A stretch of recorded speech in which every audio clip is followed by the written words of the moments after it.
Mulane sing ngaji kula sakniki harus siap bersaksi. Hadis ning Bukhari iku sahih. Nabi ngendikan fa'arju an aku na aktsarahum tabi'an yaumal qiyamah. Nabi itu mengklaim bahwa pengikut beliau itu terbesar di dunia sampai kiamat. Сегодня ко мне одна пожилая женщина подошла и говорит: батюшка, объясните мне одну вещь. Я говорю: ну давай, попробуй. Что иногда бывают такие вопросы задают, что и не ответишь. Вот я, говорит, ну она уже пожилая, говорит, когда мне нужен фрам, я поднимаю руку, останавливается машина, и меня везут. Если за рулем мусульманин, он с меня денег не берет. Говорит, ну не может сын брать деньги с матери, тем более, когда она едет молиться. А если останавливается русский крещеный, то он говорит, это моя работа, и берет деньги. А я говорю, да очень просто. Эти мусульмане гораздо ближе ко Христу, чем те крещенные водители, которые, может быть, даже когда-то и в церковь приходят на Пасху там или еще что. Потому что в них нет ни милостыни, ни жалости, ни милосердия. Вместо того, чтобы уцепиться за бабушку и сказать, а дай я тебя еще покатаю, давай я тебя и в прачечную свожу, и за квитанцию заплачу, давай я тебя в магазин свожу, и сумки отнесу на твой этаж. А если у тебя там лифт, ну, до лифта. Потому что это есть угодно Богу. И вот так интересно. То, что угодно Богу, современный мусульманин знает. А то, что угодно Богу, современный крещеный не знает. И кто же ближе к Богу? Поэтому будущее за этими мусульманами. За ними будущее. Они будут населять эту землю. Потому что современным крещенным это все не нужно. Они и горячие, они и посты соблюдают. Когда их праздник, люди боятся даже в этот квартал заходить, потому что десятки тысяч молодых мужчин стоят на коленях и молятся Богу. Где вы видели столько православных мужиков? Нигде и никогда. Только одни бабы. Assalamualaikum warahmatullahi wabarakatuh. Selamat datang di Santri RJ. Dmitri Smirnov, seorang imam besar Katolik Ortodok, menggemparkan ratusan jemaat dengan sebuah khutbah. Dalam khutbahnya, Dmitri Smirnov mengatakan bahwa masa depan Rusia akan menjadi milik pemeluk Islam. Saksikanlah jutaan umat manusia yang beribadah dengan sangat teratur dalam satu waktu dan tempat. Mereka menempati saf mereka masing-masing dan hal itu tidak perlu diajarkan. Mereka berbaris dengan tertib tanpa harus diperintahkan. Lalu di mana kalian melihat penganut agama Kristen di seluruh dunia bisa beribadah bersama?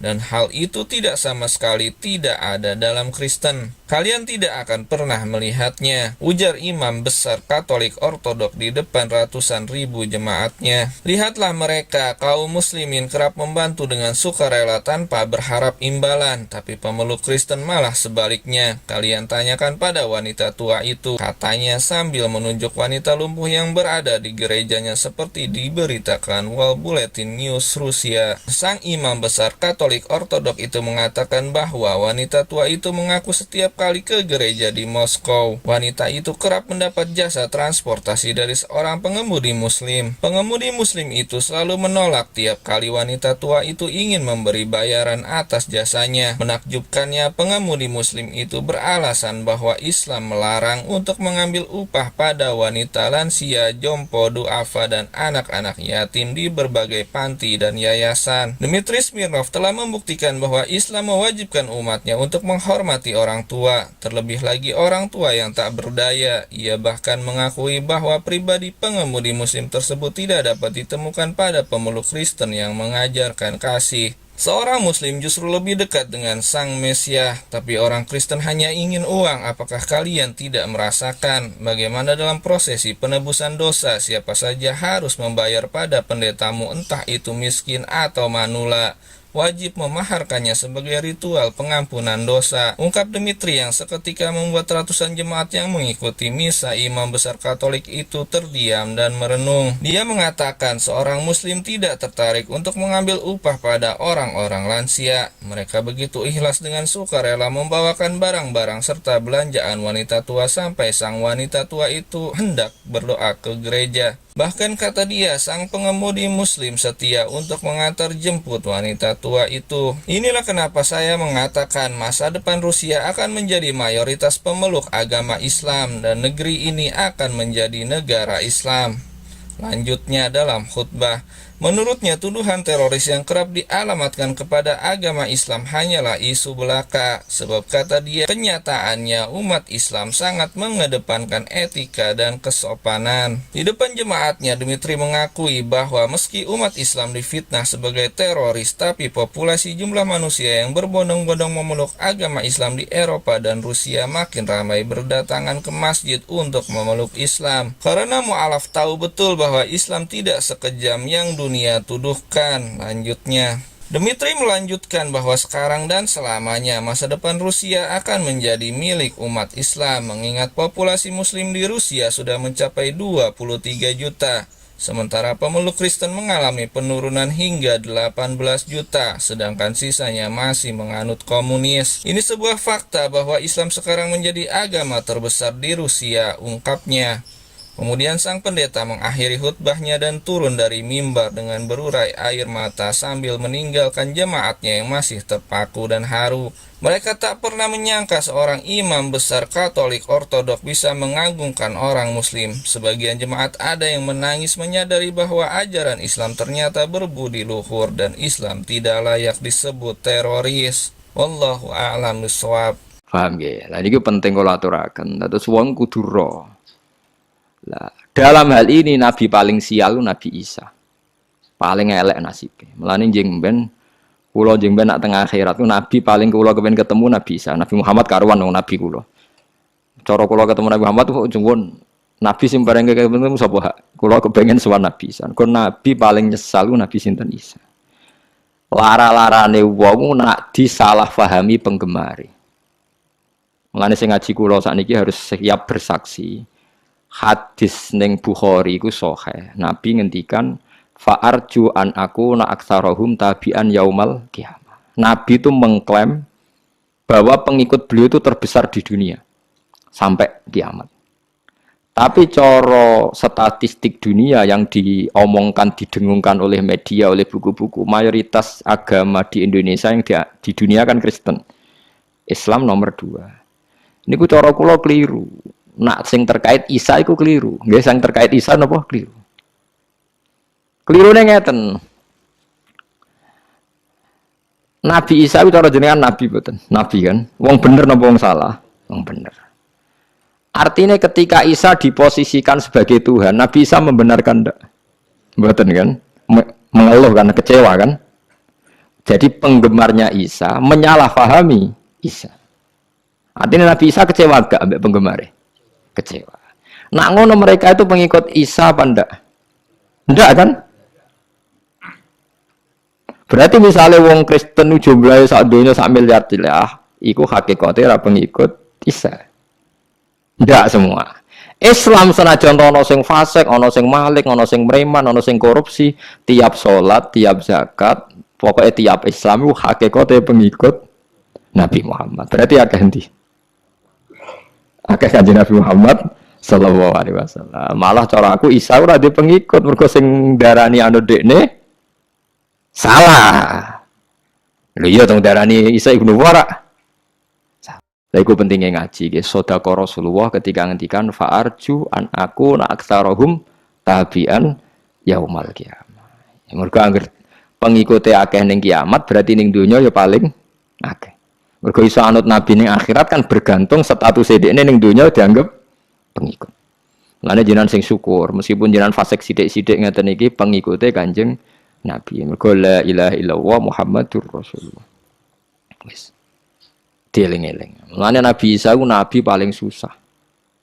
Dadi wis dadi nabi suwi berjuang. Soben sing diaudit pangeran. Sekolah wahu ya Isa bin Maryam anta qulta linnas ittakhiduni wa ummiya ilahaini min dunillah. Anta qulta linnas ittakhiduni wa ummiya ilahaini min dunillah. Dawuhe pangeran. Kowe kok nganti disembah iku piye salus-salus. Kowe tak dadekno nabi ben wong nyembah aku kok malah wong nyembah kowe. Jangan-jangan kowe dhewe sing duwe ajaran ngono. Tangisan kan Nabi Isa. Terus Nabi Isa ngendikan qala subhanaka ma yakunu li an aku lama lesali napa pihak. In kuntu qultuhu faqad alimta ta'lamu ma fi nafsi wa la a'lamu ma fi nafsi. Mboten Gusti kula mboten nate muni ngoten. Wong sak donya tak akan nyembah jenengan. Ma qultu lahum ila ma amartani bi ani butuh wa rabbi warba. Mumpun kok tak akan nyembah jenengan duka kok malah nyembah kula. Nah ini penting kula aturaken. Terus kadang kita itu ora butuh kualitas, tapi mau jumlah butuh napa kuantitas. Sebuah niati sholawatane piye tapi calon presiden loro maca sholawat kabeh keben pokoke maca napa sholawat ki ora usah kecewa. Senengane kok jaga napa kualitas. Penting nabine cek nabi sinten Muhammad. Lane wong nak ngalim iku sing tahke. Aja saleh tok, nak saleh iku senengane jaga kualitas. Nak wong alim ora, mulane wong alim ku rondok pro fasik sithik-sithik perkara ndekne butuh kuantitas. Ndekne duwe perhitungan. Lho kula bayangno nggih, kula bayangno teng donya kula bayangno. Umpama ana ning Indonesia wonge 1 juta. Sing 100.000 alim kabeh, saleh kabeh. Sing 900 Islami Ahmadiyah. Otomatis tetap logika Ahmadiyah lebih mapan karena didukung mayoritas. Hujjah itu tidak ada gunanya di depan mayoritas. Niku hebatnya Kanjeng Nabi ngendikan tanakahu tanasalu takasaru wa fi riwayatin mergo fa inni mubahin bikumul umam.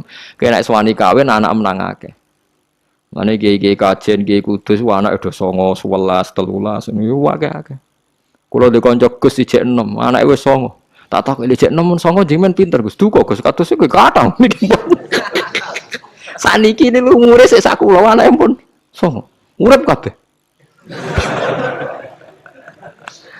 Jadi tak takoki, wayah iku Gus, masalahe keberatan. Jane wayah ora anak akeh lho Gus. Jebule babon sita tak gebut yo. Lah teori kene iki ditentang mbek wong kabeh, ya ditentang negara, ditentang ekonomi. Ditentang nopo? Ekonomi. Saniki kiai-kiai alim nggih mulai fatwa cung anak loro wae cung yo ketoke kok abot urip. Kula lah rencana anak nggih nak sak kula nggih papat tiba ten kata-kata papat napa 6 lah. Ketoke nak minat 9 niku nggih kula dereng denya. Tapi kok ana ilmune. Maksudnya kula crita niku ya ana napa ilmune. Dadi mayoritas iku penting. Kula nate diceritani wong alim sing tahqiq. Niki perlu kula aturaken kula tabaruk mbek Ramadan. Islam teng Thailand mbek teng Indonesia iku bareng. Karena semua Selat Malaka niku Islame bareng. Ya ana Thailand, ana Indonesia bareng-bareng. Tapi Islam Indonesia itu diistihati ulama sehingga ketika era Wali Songo anyaran duwe pengaruh, iku Wali Songo wis istihad gawe Demak Bintoro dadi kerajaan apa Islam. Sehingga kuat. Mergo di tradisi gawe negara. Meskipun ana konflik internal era Putu. Era Putu wis Pangeran Trenggono wis tukaran macam-macam terus Arya Penangsang Sutawijaya wis tukarane padha Islame padha rajane tetep apik. Ku angger minggat nggih kerajaan ning Yogya, minggat meneh ning Jipang Panolan, kok minggat meneh, minggat ya dadi raja, tengok-tengok ya dadi napa raja. Tapi nak wong zuhud ora, ning dinti ku mau klunak-klunuk ngenteni mati, klunak-klunuk ngenteni mati. Ngerti-ngerti ya wis bar wong liya sing duwe negara. Ngerti-ngerti negara wae wong liya. Lah saiki Islam teng Thailand niku mulai belajar kalian Indonesia. Karena Indonesia cepet mergo ulama-ulama duwe istihad nang cepet mayoritas, nang cepet nguasai negara. Nah, ini aja kaget kena apa kiai alim Indonesia kok politik kabeh. Mbah Hasyim dia anak Gus Wahid Menteri Agama, dia anak Gus Dur wis napa presiden. Sakniki ora ana wakil bupati gubernur ora Gus. Riyen wakil bupati Tuban kakak Rembang kakak kula. Sakniki misalnya gubernur Jawa Timur wakilnya ya Gus Ipul. Wah iki Gus-gus sing njabat teng Jakarta niku keluargane Syekh Isa Al-Fadani golongane Bustanul Arifin. Syekh Isa Al-Fadani sing alim teng Mekah. Niku ponak-ponakane dadi menteri teng Jakarta. Perkara ning ngoten niku ngejar mayoritas, cek mayoritas jumlahe, cek polemike, cek opinine iku kudu Islam syiar. Liuzirahu 'alad dini kulli. Haru maknane ketok. Saya sampean saiki tak tasrifno dzahara yadharu zuhuran maknane napa? Ketok. Nak dianut wazan afala adhara yudhiru. Ketok iku mayoritas ta minoritas? Mayoritas. Ana Mustafa sering tak amuk perkara kowe ora alim aku. Kowe salehmu dadi khawarit mbok terus-terus nemen tak latih aja jemen dadi saleh napa khawarit. Kena saleh khawarit pokoke sithik lah nak napa kualitas. Yo paham iki penting kula atur. Nah sebab iku nabi ku ngoten niku. Nabi kudu dikampanyakno nak sak grup. Mangane Nabi Muhammad bolak-balik aku anut Ibrahim, aku anut Musa, anut Isa. Nak nganti nabi dianggap mandiri kecelakaan. Perkara ini kecelakaannya terus meninggal Nabi cari wong Yahudi. Musa itu beda mbek Muhammad. Mau cari wong Nasrani. Memang Isa itu beda dengan mergo ajarannya Nabi dipisah. Bisa lah. Iku mulane dikon maca ning akhir surat Baqarah. Ciri utama wong Islam sing bener apa la nufarriqu baina ahadim mir rusuli. Semua rusul itu sama, cara pandang sama, cara bertauhid sama.